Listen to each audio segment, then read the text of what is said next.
Duelists, Jules back here with another edition of Branded SP is still the best deck, so what can we scrounge out of the trash bin to have some fun on the Master Duel ladder? It's Crusadia, aka Punch Fast, Punch Hard, Fold to 1 Disruption deck. Let's get into it. This is a link-based deck, and the interesting thing about this deck is that it's actually a going second deck. We're looking to OTK pretty handily, so we actually want to go second, have our battle phase, because we can't really put up a lot of disruptions or negates or anything. Really, we're just hoping to link up into a big Crusadia Equimax and then attack for at least 8,000 damage. This is a link-based archetype. We're running 14 main deck Crusadia monsters. They all have the gimmick where they can special summon themselves to wherever a link monster is pointing to, and then they all have various effects either on field or when they are summoned that way. The most important ones are going to be Maximus. Maximus is going to allow us to target a Crusadia link monster and make it inflict double battle damage. That's how we're going to be doing upwards of 8,000 damage. Draco is super important because when it's special summoned, it can grab us a Crusadia card from the graveyard, so that's going to be presumably the one that we normal summon for the turn, which we can then special summon. Leo is going to give us piercing battle damage. Arborea is destruction protection when it's in the grave, and if we really need to, Reclusia is allows us to tribute to pop, but generally we're not going to use that ability. Game plan is generally normal summon a Crusadia monster, go into our link one, that's the Magus. When a monster is special summoned to a zone it points to, we can then search. So we're going to need at least 2 Crusadias in hand. That's one of the weaknesses of the deck, is that you're going to need at least 2 Crusadias in hand, probably 3, to be able to fight through a potential disruption like an Ash Blossom or an Imperm. After we search off our Magus, then we can link into our link 2, that's Regulex. When a Crusadia special summon to where Regulex points to, we can get a Crusadia Spell Trap.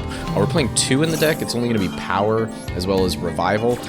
Generally I just get Power. Power essentially says any Crusadia we control is unaffected by card effects except its own, so that's our protection from once we get Equimax out and they attempt to mess with us.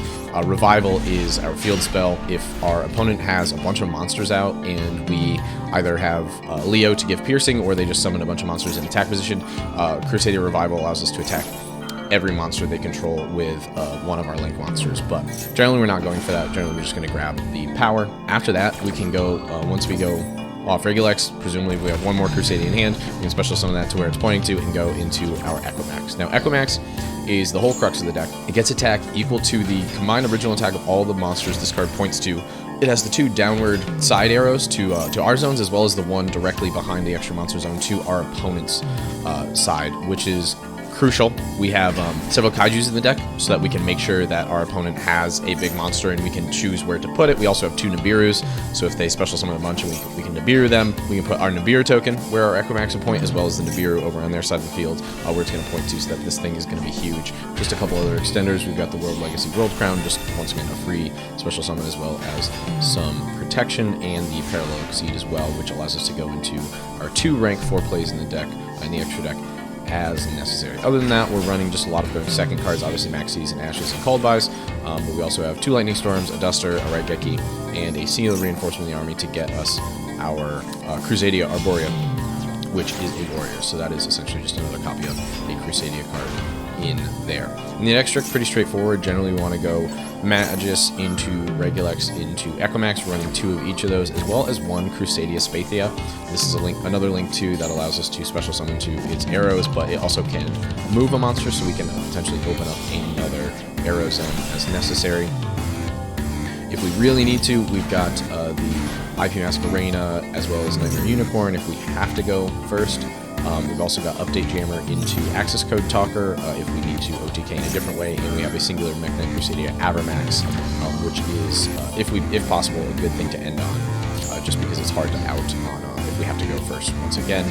Finally, Almirage is just another way for us to get something into the grave so that we can then special summon Draco, get it back, and continue with the zones pointing. You just gotta be careful. It needs something with 1,000 or less attack, which about half our Crusadias are, but not all the monsters in our deck are. So that's just another way to continue our link climbing. And then we have Baguska for Floodgatey plays if we're going first, if we really need to, as well as the Dugaris the Timeless, which can either get us a additional special summon if we need to link climb, or can double the attack of our monster if we really need, if we don't have enough monsters on our opponent's side of the field or ours to boost our Equimax all the way up.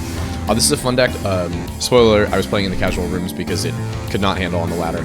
But playing in the casual rooms where you can kind of just continually reroll until you go second, or you have people that aren't playing as cutthroat decks. It's a lot of fun. It's cool to punch hard, and it's a pretty straightforward deck. Also, very budget deck as well. Really, the only URs that you need are actually, you really don't need any URs. Obviously, I'm playing the staples. The reinforcement of the army you get for free, as well as one of the lightning storms from the bundle, so that's fine. But other than that, you don't really need any of the URs, and you only need a couple SRs just for the extra deck. So very budget deck, super easy to get into, and very fun to play, I would say as well. Updates for the channel. Obviously, you guys don't care about my personal life, and you don't need to, but you know, holiday season, obviously it's been super busy, so I'm just going to take a step back a little bit, and I will probably be back in the new year with some content. I've pretty much played all the decks that I want to play, so if there's decks that you guys want me to look into, I can. These last couple selection packs have not been super inspiring for me. I haven't really wanted to build anything, so I've just kind of been tinkering around, and also the ladder is the metagame is getting a little stale, so I haven't been playing as much Master Duel. I've still been playing some, so I'll keep abreast of everything, but I probably won't put out any content for about a month at least. But in the meantime, if you like what's going on, obviously stay around, know that I will come back. But otherwise, appreciate you for watching, and I will see you in